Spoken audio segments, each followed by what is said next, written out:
Wait, so why is this film set in 1984, and how did Steve Trevor come back?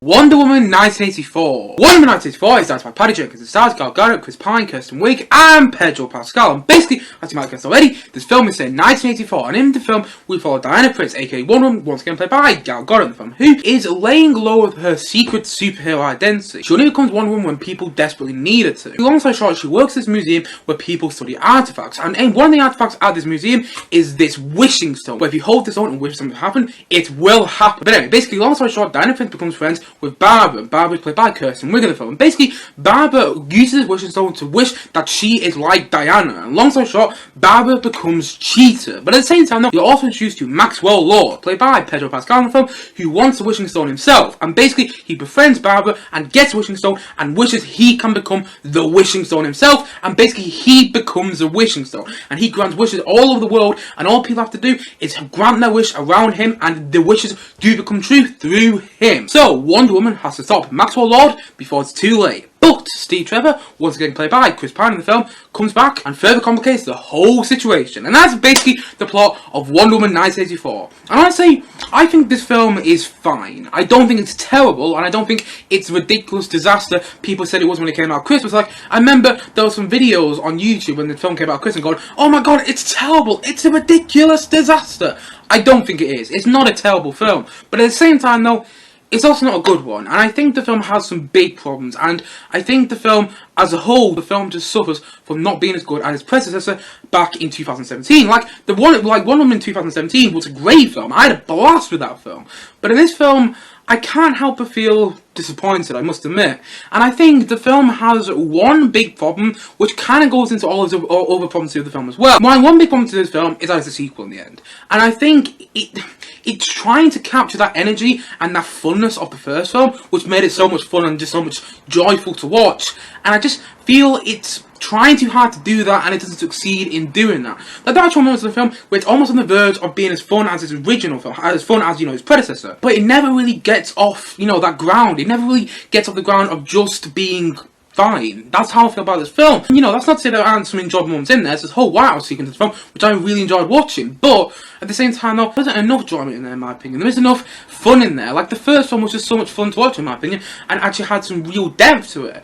This film, it has that depth there, but it doesn't really explore as much as it could do. And at the same time, though, I never really enjoyed myself as much as I wanted to. In fact, I must admit, I did feel disappointed at the end, and it did leave me underwhelmed, which I hate to admit, because I really wanted to like this more than I did, and honestly, it's just disappointing in the end. I mean, the film is 2 hours and a half as well, and it doesn't need to be. I think if this film was 2 hours, it would actually be a better film. I think it'd be more effective, more tight, and more to the point.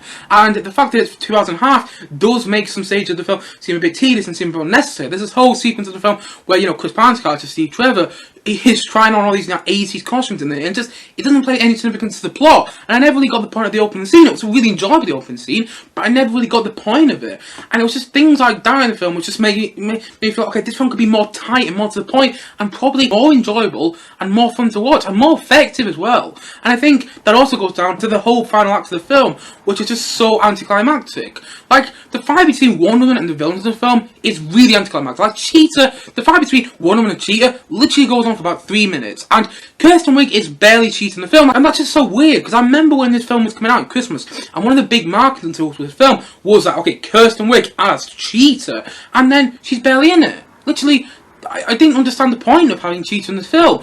If she wasn't in there, the whole thing with Maxwell Lord would have still happened. The whole thing with the wishes would have still happened. She's barely in it. She's in the third act of the film. She has like a 3-minute fight with Wonder Woman, and that's it. And I was like, oh, that's really anticlimactic. And then the fight between Wonder Woman and Maxwell Lord, there isn't one. I was like, oh, really? Like, Wonder Woman just gives this speech about truth and being honourable and everything. And I was like, oh, okay, I get what they're trying to do with that scene, but it's not fun to watch. And in the end, the way Wonder Woman makes Maxwell Lord, question his whole decision, question her wishes thing, is she brings up his son, and it's like, oh my god, my son, and then he runs away and he renounces all the wishes that he's made throughout the film, and that's like, seriously? It's like spoilers there, by the way, but seriously, it was like, come on, I think that could have been done better. And at the same time, though, there are a lot of other weird plot moments in the film, which are very eye-rollingly dumb, to be honest. Like, there's this whole moment in the film at one stage where basically Maxwell, played by Pedro Pascal, who's chewing up the scenery in every scene he's in. I mean, I like Pedro Pascal in this film actually quite a lot, but he's chewing up the scenery in every scene he's in. But there's one moment in the film when he wishes to become the Wishing Stone. He's just like, I mean, seriously, there couldn't have been something different there. You know, the Wishing Stone could have possessed him or something else. It's that he wishes to become the Wishing Stone. What? What is the point in that? And at the same time, though, you know, there's actually one moment in the film where basically Diana Prince and Steve Trevor, you know, are trying to get away in this jet from this large group of people, and basically Diana Prince, you know, because she's Wonder Woman, she imagines the jet to be invisible, and then it just goes invisible. And you just like, seriously? I mean, come on, that could have been done a bit better. Like, literally, they're in the jet, they're going away, and she goes, I have the power of the gods to make this go invisible, and then you make the jet go invisible, and it's like, seriously? And I get in the end it's a comic book movie, but gonna have some limitations of what you can do to make it somewhat realistic. And the whole thing with bringing Steve Trevor back, you know, Chris Pine's character, didn't really make sense for me personally in the film. I actually had to kind of sit down after the film and for about 10 minutes and actually figure out how Steve Trevor came back. Like, whether that's just me being stupid or whether it was a film not explaining that well, in my opinion. Like, I just kind of sat there at the end of the film going, oh, that's how he came back. But they didn't explain that well actually in the film. And I will admit, this is probably one of the places where I think Marvel triumphs over DC a bit. They do explain how characters come back. Like in the Captain America trilogy, you obviously have Bucky Barnes come back, you know, Captain America's best mate. He comes back in the second film, and then I think it's in the second film or in the third film, they explain how he came back. I think it's actually in the second one, they explain how he came back. In this film, they explain how Steve Trevor came back from the first film, even so, spoiler alert for the first film in case you haven't seen it, he dies in that film, but they don't explain it enough, in my opinion, to the point that you can't just sit down after and go, oh, that's how he came back. The explanation should have been a bit better. I think the film does suffer from that a bit. I mean, that's not to say Chris Pine's bad in the film. I actually really like the scenes between Chris Pine and, you know, Gadot. Again, they were great. That dynamic between them two is great in the film. And, you know, I also wouldn't be surprised, you know, Chris Pine as Steve Trevor returns in Wonder Woman 3. But I just didn't understand how he came back when I was actually watching the film, and I wish they explained that a bit better. And at the same time, though, the film never explained why it was set in 1984. This film could have been set in any moment in the 80s. It didn't really need to be set in the 80s. I thought it was going to have some big significance for the 80s. And the thing is, though, one big missed opportunity with the whole of the film, in my opinion, is the use of 80s music. I mean, the film has a really good score by Hans Zimmer, which I'm going to talk about a bit later in the video, but there's no 80s songs in there. At least there wasn't that I remember. And that was kind of one big missed opportunity, in my opinion. Like, the whole thing, the first trailer for this film had, you know, Blue Monday by New Order in the trailer. I was like, oh, what a good use of music. And like, some big cinematic trailer. I thought that was really good. But then there's no use of 80 songs in the film. I thought that was a big missed opportunity. Again, not a big issue for some people, but still, you gotta admit, that was a bit of a missed opportunity not to include any 80s music in the film. I like the score by Hans Zimmer in this film, I do. But I wish there was actually some 80s music in there. There's no reason for this film actually set in the 1980s, or 1984 in particular. Like, there's no relation to the 1984 novel or the 1984 film. It's just randomly set in 1984. I think there should have been actually a reason for setting it in 1984. There isn't one. And it's problems like that in the film. There's so many other problems. It's a very messy film at that as well. Like, character, it goes all over the place in some majors. Like, there's one film where Maxwell, you know, Pedro Pascal's character, is in Mexico or something at one stage. It's just like, why? Okay, he's in there now. And then there's random moments we have with Kirsten Wiig's character, Barbara, which kind of come out of nowhere and everything. I mean, that's not to, you know, any of the performances from these actors are bad in the film. I think they all do a good job with what they've got in the film. But at the same time, though, it's really messy and it's really all over the place. And you can almost feel in some stages, it's almost on the verge of doing what the first one did. You know, the funness of the first film. Just the enjoyment that the first one had. And I just think the film suffers from trying to be a sequel in the end. And trying to, you know, bring back that quality from the first one. Bring back that enjoyment that the first one had. You know, say what you will about the first one. Yeah, it's a whole stupid idea. You know, one of them going out in no man's land and everything. And trying to defeat all the Germans. But it's fun. It's so much fun to watch. There's an energy to it which works really, really well. And there's depth there, particularly with Wonder Woman and Steve Trevor in that film, which works really, really well. Yeah, it's stupid, but it's really enjoyable. The thing is, though, this film was just stupid. And honestly, became a bit tedious and just not as enjoyable as it could be. Like to say, I mean, I'm going to talk about this very, very shortly. But there are some enjoyable moments in there, just not as much as you want there to be.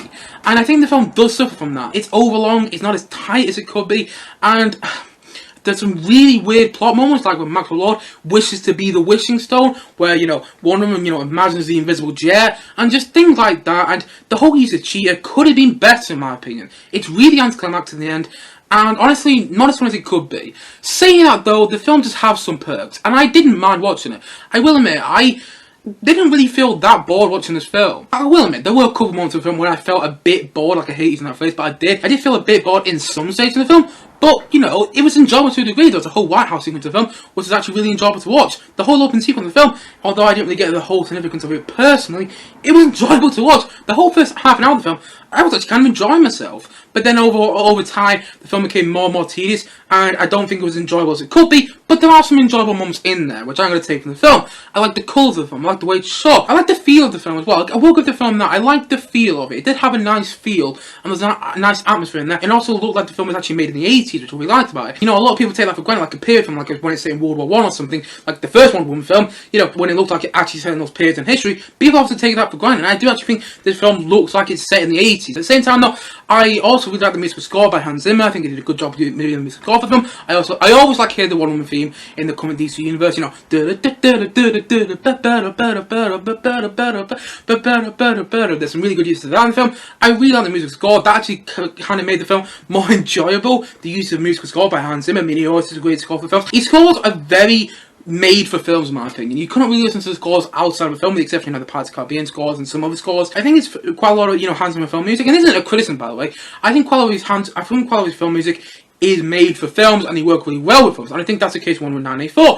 And at the same time, though, I really like the dynamic between Gal Gadot and Chris Pine once again. You know, the dynamic between Wonder Woman and Steve Trevor. That still works really well, in my opinion. The scene between those two characters worked well. I really like watching those two characters play off each other. In fact, I wish we got to see a bit more of that. And, you know, I think those scenes worked well. I mean, even so, not to give too much away, the fate of Chris Pine's character in the film is very anticlimactic and felt very rushed, in my opinion. Even so, that fate is very rushed, in my opinion. It was still, that dynamic between those two characters worked. At the same time, though, I enjoyed watching Kirsten Wiig in the film. She seems like having quite a lot of fun playing her character that she played. At the same time, though, Pedro Pascal, yes, he's chewing up the scenery in the film, and yes, he is very overacting all over the place. He's like, yeah, I can do the witch shit, I can do the witch shit, what do you wish for? And I think that's what he's like for most of the film, but he's enjoyable to watch, and I enjoyed watching Pedro Pascal as a villain in this film. I wish I felt more enjoyment in the film. I wish it felt like the first film more, and felt just enjoyable and fun to watch. I never felt that with this film, and I just feel it suffers from trying to be a sequel in the end. Well, it is a sequel in the end. That's what I think it suffers for, being a sequel. In the end, I just think the film suffers being a sequel and not being as good as its predecessor. I think the 2017 Wonder Woman is a blast. I had a blast with that film. I think it's so much fun, and yeah, it's stupid, but it is a proper comic book movie in my opinion. I never felt that with this film. I felt this film didn't really know what it wanted to be. That's probably its biggest problem. It doesn't really feel what it wants to be as a sequel. I think it tries to do too much. There's a whole thing with the gold Wonder Woman suit in the film, which isn't really that important. I didn't really get the point of her wearing the whole gold Wonder Woman suit. Did people see in the trailers? Didn't get the significance of that at all. At the same time though, they didn't really fully explain how Steve Trevor came back. I had to actually figure that out after the film. At the same time though, it's all very anticlimactic, it's very underwhelming, and very disappointing. It's a huge step down from the 2017 Wonder Woman, which I thought was a really fun film, and ultimately quite disappointing. I sat down to watch this film, really wanted to enjoy it as much as I enjoyed the first film, as much as I enjoyed Birds of Prey, as much as I enjoyed Shazam, and as much as I enjoyed Aquaman. I had a blast with Aquaman as well. But the thing is with this film, I didn't get that. I just think it's fine. It's not terrible, like everyone says. There's some good parts about it, some parts which work in my opinion, but ultimately, it just left me feeling disappointed, and I hate that it did, but I'd be lying if I said I got to the end of the film and it didn't feel underwhelmed. And so, all in all, I hate to say it, I really do, because I really want to like the film, but I'm going to say that Wonder Woman 1984, I'm going to say that's a 6 out of 10. This film isn't terrible, I will say that. There are some good parts about it, and I'll definitely go watch it again. I don't think it's a terrible film. There are some parts to admire about it. There are some enjoyable parts. I really enjoyed the first part of the film, the first half an hour. I was like, oh, I'm digging this bit. I like the feel of it and everything. But then the film, over time, started to make less and less sense, to the point that you do kind of sit there and go, oh, come on, really? Like, this is whole thing to do with wishes in the film. And I know a lot of people criticize the whole thing to do with Maxwell Lord and his wishes that are granted, but that whole logic stuff didn't really bother me. I mean, the whole thing that really bothered me there was Maxwell Lord literally wishing that he can become the wishing stone. That bothered me a bit, I must admit, but the whole wishing stuff didn't really bother me, actually. Because, you know, in the end, yeah, it's a bit of a logic problem to the whole of the film. You know, how many wishes can you grant? What if someone wish for world peace and everything? Yeah, there's logic problems there. But, you know, whenever people go on logic problems with DC film, I always talk about logic problems to do with one Marvel film in particular, Captain America the First Avenger. In that film, you have Red Skull, you know, Hugo Weaving's character, who comes down and he's trying to defeat Captain America, use all these like space-based weapons to do so, And yet, when they defeat Red Skull in that film, they don't use any of the space weapons to actually end World War One. Why? That's one of the big logic problems it got to make the first Avenger, yet no one questioned that film because it's Marvel. And that's why I think a lot of people criticise the film, because it was popular to criticise Wonder Woman 1984 when it came out at Christmas. And that kind of annoys me. Whenever a DC film comes out, unless it's really bad, like Suicide Squad, I think some people just criticise DC films for the fun of it. You know, a lot of people gone against Birds of Prey, a lot of people gone against Shazam, a lot of people gone against Aquaman. I think they're all enjoyable films, really fun comic book movies. Not trying to be anything else like the Marvel films are, just trying to be a good comic book movie in the end. And that's where I like those films more than Marvel movies. But I think so many people over time just criticise DC films because they can. They're not perfect, yeah, but you know, they're enjoyable. I like DC films. I like Shazam, I like Aquaman, I like Birds of Prey, and I like to see me in Wonder Woman as well. And even so, I do think Wonder Woman 84 suffers. I do think it's nowhere near as good as it should be. It still didn't need to be criticised as much as it did, in my opinion. It's not terrible. It's fine at its best, in my opinion. It's enjoyable to watch, but ultimately underwhelming and disappointing. And I hate that, I really do, because I really want to like this film. I sat down to watch it, really wanted to enjoy it. But ultimately, Wonder Woman 1984, it's a 6 out of 10 for me.